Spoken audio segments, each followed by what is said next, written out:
नमस्कार, स्वागत है आपका आपके अपने YouTube channel rainbow science circuit पर। आज हम लोग क्लास 10th के बायो जीव विज्ञान के पहले अध्याय जैव प्रक्रम के बहुत ही महत्वपूर्ण टॉपिक पर चर्चा करने जा रहे हैं। और जैसा कि आपको पता है, पिछले क्लास में आपने श्वसन रेस्पिरेशन के बारे में पढ़ा था और वहाँ हम लोग विस्तार से चर्चा किए थे कि सजीवों में श्वसन की क्रिया ऊर्जा प्रदान करने के लिए अति आवश्यक होती है। और पीछे जो आपने पोषण पढ़ा था तो वहाँ जाना था कि पोषण की क्रिया में सजीव भोजन ग्रहण करते हैं। और हम लोगों ने यह भी चर्चा किया था कि अलग अलग प्रकार के सजीव अलग अलग प्रकार के भोजन को ग्रहण करते हैं पोषण के दौरान। और पोषण के दौरान जो भोजन सजीव ग्रहण करता है उसी भोजन कोई पाचन के बाद श्वसन की क्रिया में उससे फिर ऊर्जा का निर्माण किया जाता है। तो आज हम लोग देखेंगे कि श्वसन के दौरान जो ऊर्जा बनती है वह ऊर्जा हमारे शरीर में किस रूप में रहती है, उसका क्या उपयोग होता है, इन सभी बातों पर विस्तार से चर्चा होगी। इसलिए आप सभी लोग ध्यान से वीडियो को अंत तक देखेंगे। तो आइए, आज का टॉपिक है, आपको दिख पा रहा होगा एटीपी। एटीपी ये अंग्रेजी नाम का संक्षिप्त रूप है एटीपी, और लिखा गया है इसका पूरा नाम एडिनोसिन ट्राइफॉस्फेट होता है। सबसे पहले आपको ये जानना है, ए मीन्स हो गया एडिनोसिन, टी का मतलब है यहाँ ट्राई, और पी का मतलब है फॉस्फेट। आप सभी को पता होगा फॉस्फेट जो एक रेडिकल आपने पढ़ा था PO4, तो यह एडिनोसिन ट्राइफॉस्फेट मतलब ट्राई का मतलब हो गया 3, इसमें फॉस्फेट के 3 अणु रहते हैं। एडिनोसिन ट्राइफॉस्फेट है और यह एक प्रकार का रासायनिक पदार्थ है, केमिकल है, और साथ ही साथ सजीवों के लिए यह कह सकते हैं ऊर्जा का विशाल भंडार भी है। देखिए आगे लिखा गया है, कोशिकीय श्वसन द्वारा मुक्त होने वाली ऊर्जा तुरंत एटीपी में बदल जाती है। यह एटीपी विभिन्न कोशिकीय क्रियाओं के लिए ईंधन की भांति कार्य करता है, इसलिए एटीपी को ऊर्जा मुद्रा एनर्जी करेंसी कहते हैं। अब देखिए क्या है कि जो हमारे शरीर में पोषण की क्रिया के दौरान भोजन गया, जो कार्बोहाइड्रेट, प्रोटीन, विटामिन हम लोग भोजन ग्रहण करते हैं, वह भोजन दरअसल क्या होता है, पचने के बाद हमारे कोशिकाओं में जाता है। और कोशिकाओं में वहाँ श्वसन की क्रिया के दौरान याद कीजिए जो ऑक्सी श्वसन हुआ था, एरोबिक रेस्पिरेशन, उसमें हम लोग क्या किए थे, ऑक्सीजन ग्रहण किए थे, हमारी कोशिकाओं में ऑक्सीजन पहुँचा था। भोजन जो पचा हुआ भोजन था वह पहले से पहुँचा हुआ था। जैसे उस भोजन से यह ऑक्सीजन मिलता है तो उस भोजन को तोड़ देता है, उसका ब्रेक डाउन हो जाता है, और टूटने के बाद वह भोजन कार्बन डाइऑक्साइड और जल तो प्रदान किया ही था, जो माइटोकॉन्ड्रिया में क्रिया हुई थी, साथ में ऊर्जा भी बनती थी। और जो ऊर्जा बनी थी श्वसन की क्रिया में, वही ऊर्जा तुरंत एटीपी के रूप में बदल जाती है। एक बड़ा ही सरल उदाहरण के द्वारा हम लोग इसको समझ सकते हैं कि आखिर यह एटीपी है क्या। जैसे आप इसको ऐसे समझिए कि हमारे घर में खेती होती है, किसान अलग अलग तरह के फसल उगाते हैं, कोई गेहूं, कोई मक्का, कोई धान, कोई आलू, कहीं प्याज, कहीं सब्जी की खेती, कहीं फूल की खेती होने लगी है हमारे इलाके में, औषधीय पौधे, मेडिसिनल प्लांट की खेती हो रही है, जड़ी बूटी वाले पौधे की खेती हो रही है। अलग अलग तरह के फसलों का उत्पादन हमारे यहाँ किसान भाई करते हैं। और उस फसल को, जो फसल खेतों में उपजता है, निश्चित रूप से वो किसान के समृद्धि, खुशहाली के लिए बहुत महत्वपूर्ण होता है कि फसलों का उत्पादन हो। लेकिन उस फसल को किसान अपने घर में नहीं रख सकते हैं बहुत दिनों तक। सोचिए अगर कोई किसान आलू उपजाता है तो उस आलू को घर में रखने की व्यवस्था नहीं होती है, तो किसान क्या करता है, उस आलू को मंडी में या थोक विक्रेता के यहाँ बेच देते हैं। आलू जब बिकता है तो उसके बदले में वो जो मंडी वाले होता है किसान को मुद्रा देते हैं, जो हमारी मुद्रा है रुपया, वो रुपया मिलता है। फिर उस रुपये को, उस मुद्रा को जो उसी आलू के बदले में मिला है, उसको किसान अपने पास सुरक्षित जमा रखते हैं, और फिर जब आवश्यकता होती है उसको धन की, तो फिर उसका उपयोग कर लेते हैं। तो जिस तरह से किसान फसल उत्पादन करने के बाद फसल को घर में नहीं रखा, बल्कि उस फसल को बेच करके उससे धन प्राप्त कर लिया, मुद्रा प्राप्त कर लिया, और फिर उस मुद्रा का उपयोग जहां जरूरत होती है। अब सोचिए किसी किसान के घर में दवाई की जरूरत हो, क्या मेडिकल स्टोर वाला दवाई देगा और बदले में आलू ले लेगा? नहीं ले सकता है। अगर उस किसान को कपड़े की ज़रूरत हो तो क्या कपड़ा दुकानदार कपड़ा लेगा, देने के बाद आलू ले लेगा, उसके बदले में नहीं लेगा। वहाँ चूँकि हमारे देश की जो मुद्रा है, सभी जगह अधिकांश पदार्थों के लेन देन में मुद्रा का ही प्रचलन है, इसलिए हमारे शरीर को भी ठीक इसी प्रकार से एक ऐसे स्वरूप में ऊर्जा को बदलना पड़ता है जो अधिकांश जगह उपयोग हो सके। तो ठीक उसी तरह से सजीवों में क्या होता है, जो ऊर्जा बनती है भोजन से, उस ऊर्जा को तुरंत हमारी कोशिकाएं एटीपी में परिवर्तित कर देती है, एडिनोसिन ट्राइफॉस्फेट के रूप में बदल देती है।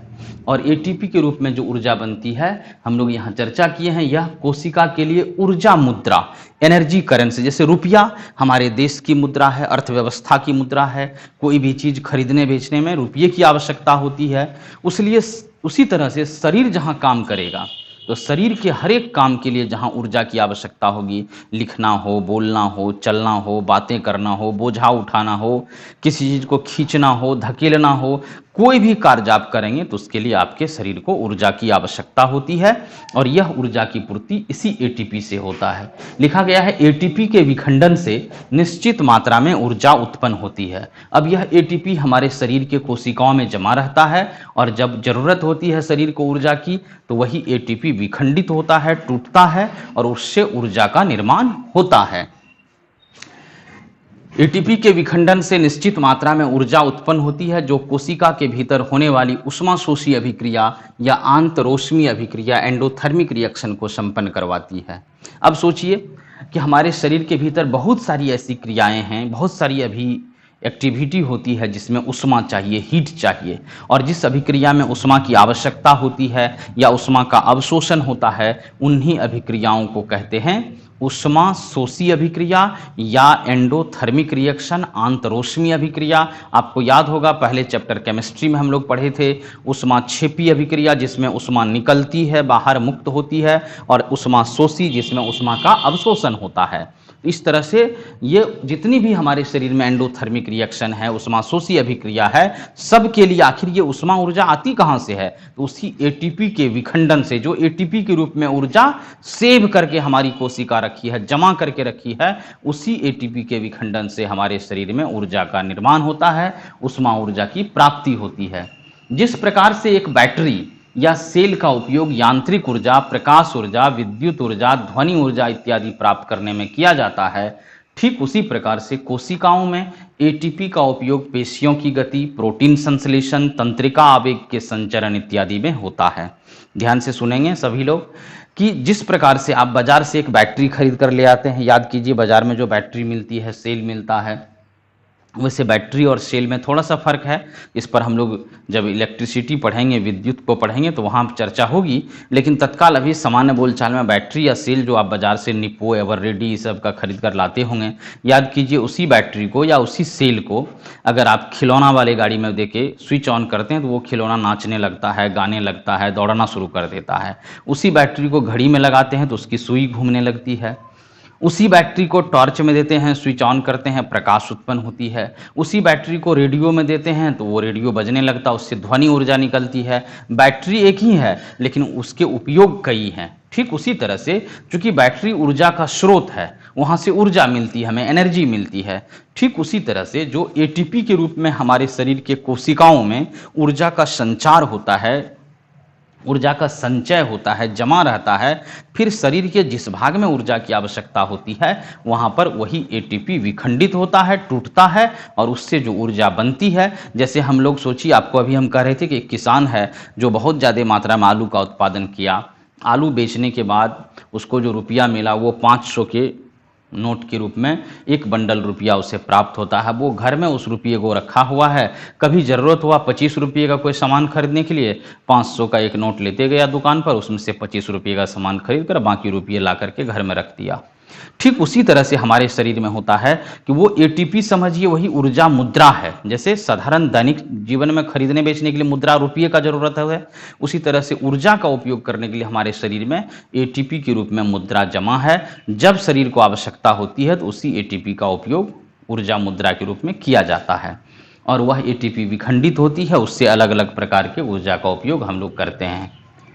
यहाँ लिखा गया है कि पेशियों की गति, ये जो हाथ चल रहा है, उंगलियां चल रही है, जो भी गतिशील पार्ट होता है हमारे शरीर का, उसी में पेशियां होती है, मसल्स होता है। तो ये पेशियां भी जो गति करती है उसके लिए एटीपी से ही ऊर्जा प्राप्त होती है। उसके बाद फिर प्रोटीन संश्लेषण, हमारे शरीर के कई भागों में प्रोटीन का निर्माण होता है, तो उस प्रोटीन निर्माण में भी उसी एटीपी के ऊर्जा का उपयोग किया जाता है। तंत्रिका आवेग के संचरण, तंत्रिका आवेग के संचरण का अर्थ यहाँ यह है कि हमारे शरीर में जो सूचनाओं का आदान प्रदान होता है, सूचनाएं एक भाग से दूसरे भाग में जाती है, इसी को तंत्रिका आवेग का संचरण कहते हैं, और यह क्रिया भी उसी एटीपी के ऊर्जा से संपन्न होती है।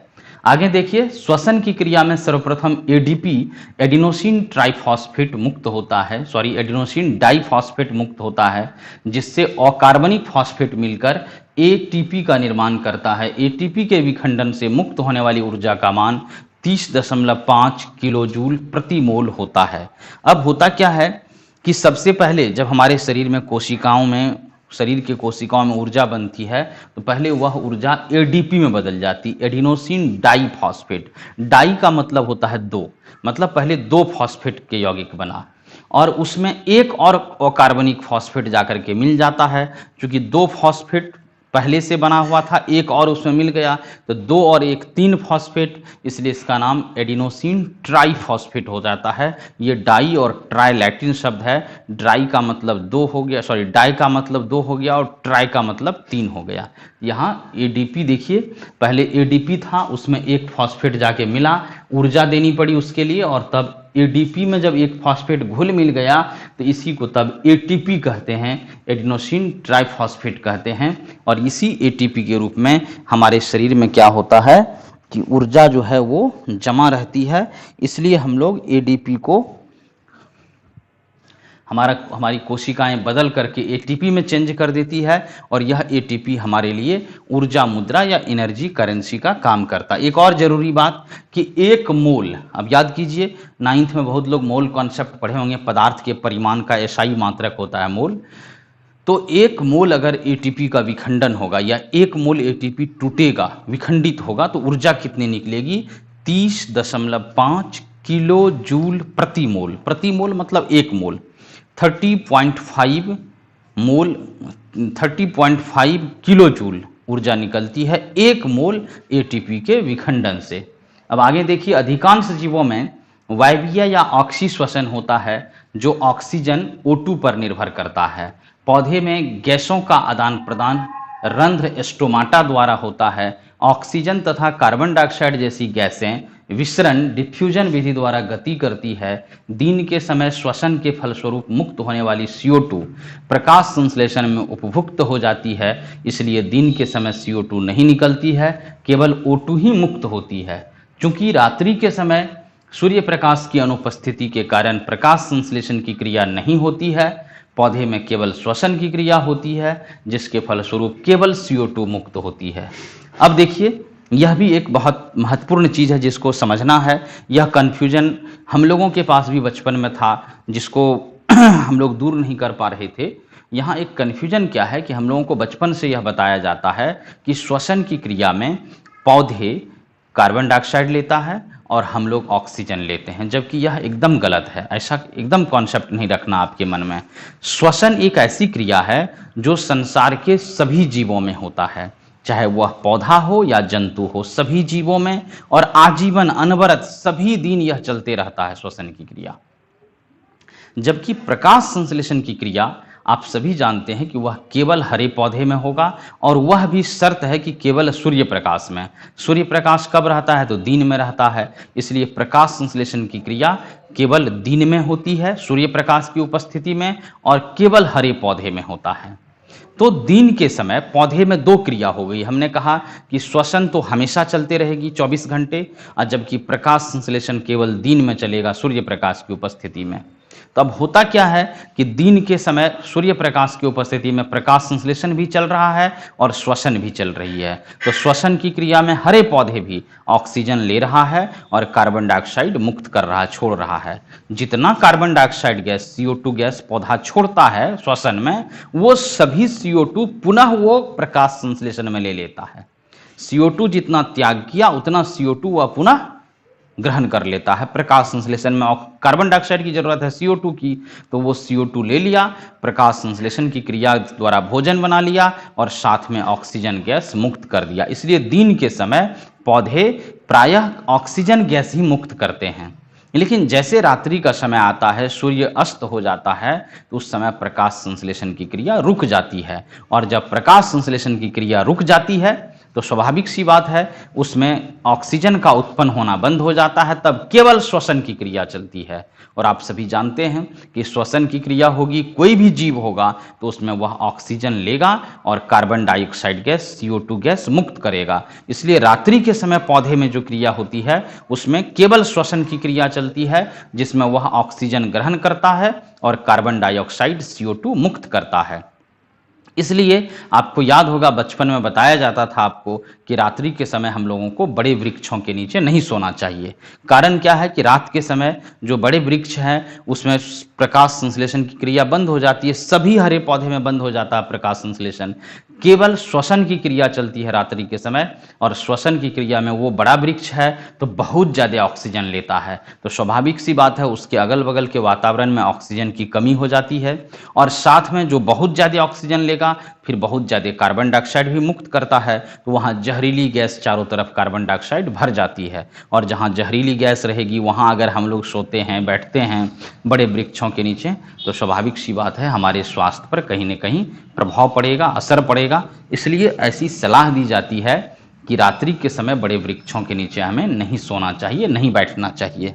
आगे बढ़िए, इसमें फिर लिखा गया है कि पौधे में जो गैसों का आदान प्रदान होगा, चूंकि अधिकांश जीवों में श्वसन की क्रिया वायवीय श्वसन होता है, मतलब ऑक्सीजन की उपस्थिति में श्वसन चलती है अधिकांश जीवों में, तो इसलिए अधिकांश जीव क्या करता है कि अपने श्वसन के लिए O2 पर ही निर्भर रहता है, ऑक्सीजन पर ही निर्भर रहता है। अब पौधे के अगर पत्तियों की बात करें तो आपने पीछे पढ़ा होगा कहीं कि पौधे के पत्तियों के सतह पर रंध्र होते हैं, स्टोमाटा होता है। और पत्तियों के सतह पर जो रंध्र या स्टोमाटा है, तो वह रंध्र या स्टोमाटा क्या करता है, उसी के द्वारा गैसों का आदान प्रदान होता है। तो ऑक्सीजन गैस हो या फिर कार्बन डाइऑक्साइड गैस हो, तो इन गैसों का जो एक्सचेंज होता है, आदान प्रदान होता है, उसी रंध्र के द्वारा होता है। पत्तियों के सतह पर बहुत सूक्ष्म छिद्र होता है जो हमें साधारण आंखों से दिखाई भी नहीं देता है। उन्हीं छिद्रों के द्वारा गैसों का भी आदान प्रदान पौधे में होता है। अब आगे बढ़िए, इधर लिखा हुआ है कि विभिन्न जीवों में ऑक्सीजन लेने और उत्पादित कार्बन डाइऑक्साइड को मुक्त करने के लिए अलग अलग अंगों का विकास हुआ है। अब देखिए प्रकृति में जितने जीव हैं, पहले चर्चा हुई कि सभी जीव श्वसन की क्रिया में ऑक्सीजन ले रहा है और कार्बन डाइऑक्साइड गैस मुक्त कर रहा है, लेकिन अलग अलग अंग है हर एक जीवों में इस क्रिया को संपन्न करने के लिए।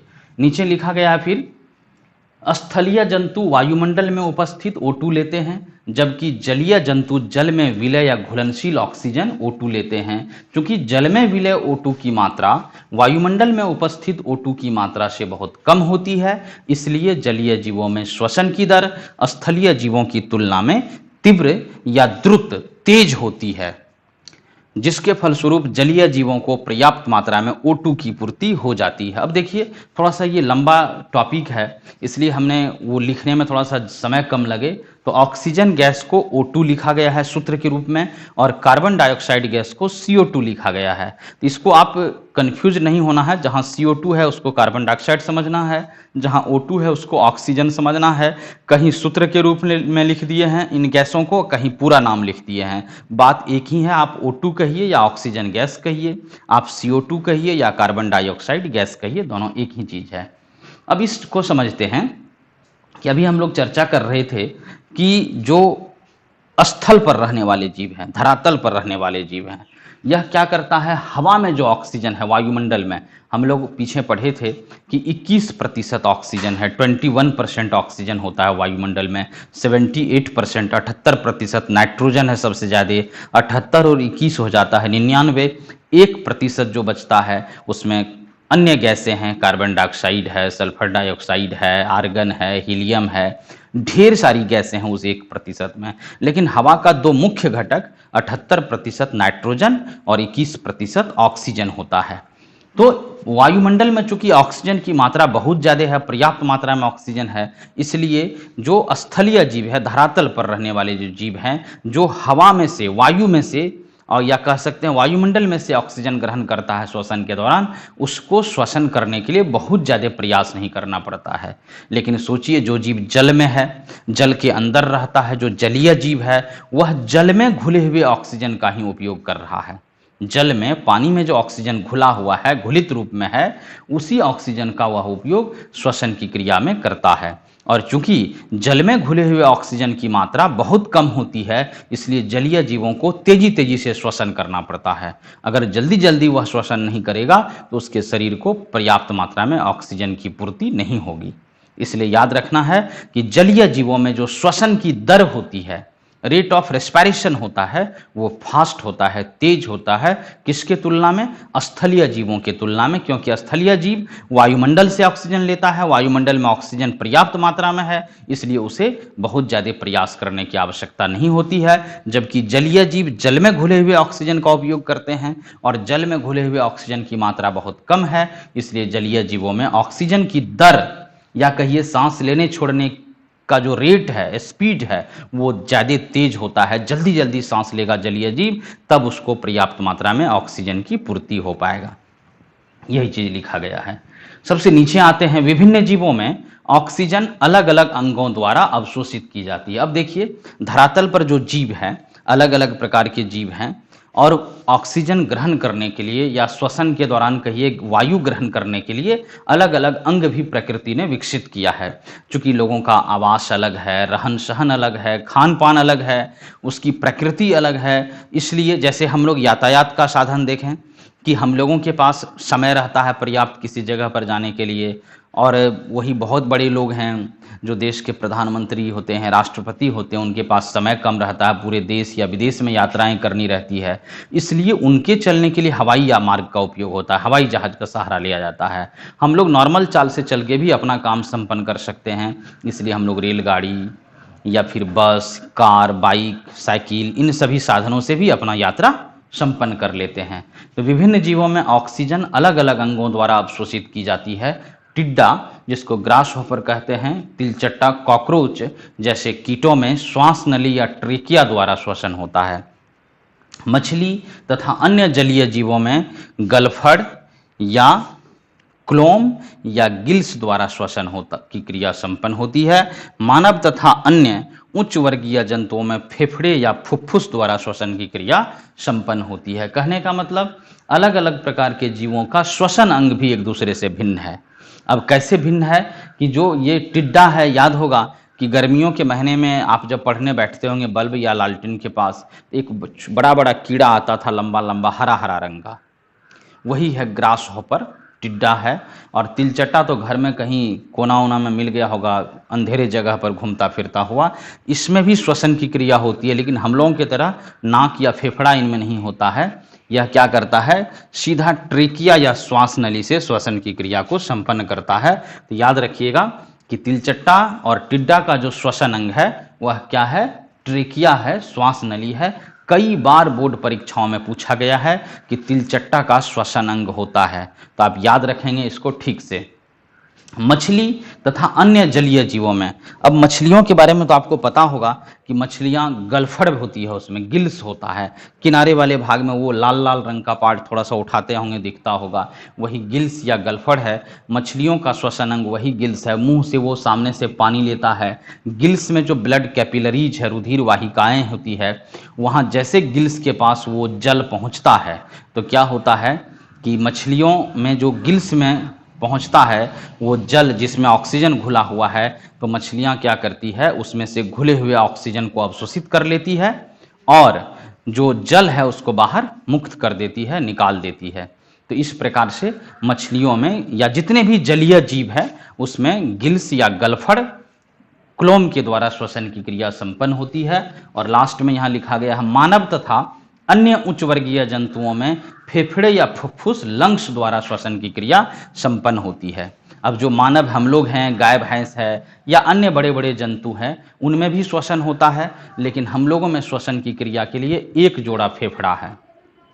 तो फेफड़े के द्वारा श्वसन की क्रिया संपन्न होती है, पूरी होती है। तो यही था श्वसन के बारे में कुछ और विस्तृत बातें। वैसे पिछले वीडियो में श्वसन पर हमने विस्तार से चर्चा किया है, अगर किसी का छूट गया है तो आप इससे ठीक एक पहले वाला जो पार्ट होगा आप YouTube पर जाइए, प्लेलिस्ट में से खोल करके उसको देखिए। निश्चित रूप से पूरा श्वसन जो पूरी कहानी है यह आपको समझ में आ जाएगी।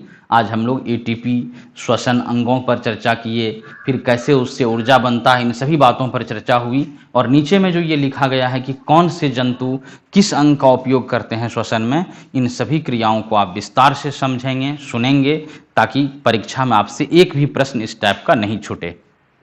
तो मुझे उम्मीद है कि आपको आज का क्लास समझ में आई होगी, सभी बात आप समझ भी गए होंगे। तो इसी के साथ आज का क्लास समाप्त करेंगे। आप सभी से रिक्वेस्ट होगा कि हमेशा जब भी वीडियो हो आपके पास अवेलेबल होता है तो आप उसको शुरू से अंत तक देखिए, उसको नोटबुक में लिखिए, बुक को भी पढ़िए और ध्यान से बातों को समझने का प्रयास कीजिए। फिर भी अगर कहीं कुछ बात समझ में नहीं आती है तो आप हमें कमेंट्स करके बता सकते हैं या सीधे हमें फ़ोन करके भी पूछ सकते हैं। मैं फिर एक बार यहाँ अपना फ़ोन नंबर बता देता हूँ, कुछ लोग डिमांड कर रहे थे। आप इस फ़ोन नंबर पर हमसे सीधे संपर्क करके भी प्रश्नों का जवाब पा सकते हैं। ये फ़ोन नंबर है 9931737348। इस नंबर पर आप हमसे फ़ोन करके भी अपने प्रश्न रख सकते हैं। कोशिश रहेगा हमारा कि यथासंभव जितना जल्दी हो सके आपके प्रश्नों का समाधान हो जाए। तो उम्मीद है आज का वीडियो आप सभी को पसंद आई होगी। अगर आप इस चीज़ को आप समझना शुरू कर दिए हैं, कंटिन्यू अगर वीडियो देखते होंगे तो निश्चित रूप से पूरी बात समझ में आती होगी। तो इसलिए आप सभी लोग अधिक से अधिक इस वीडियो को अपने दोस्तों के बीच शेयर कीजिए, उन्हें भी चैनल के बारे में बताइए, ताकि वह भी इस समय घर बैठ करके पढ़ करके लाभ उठा सके।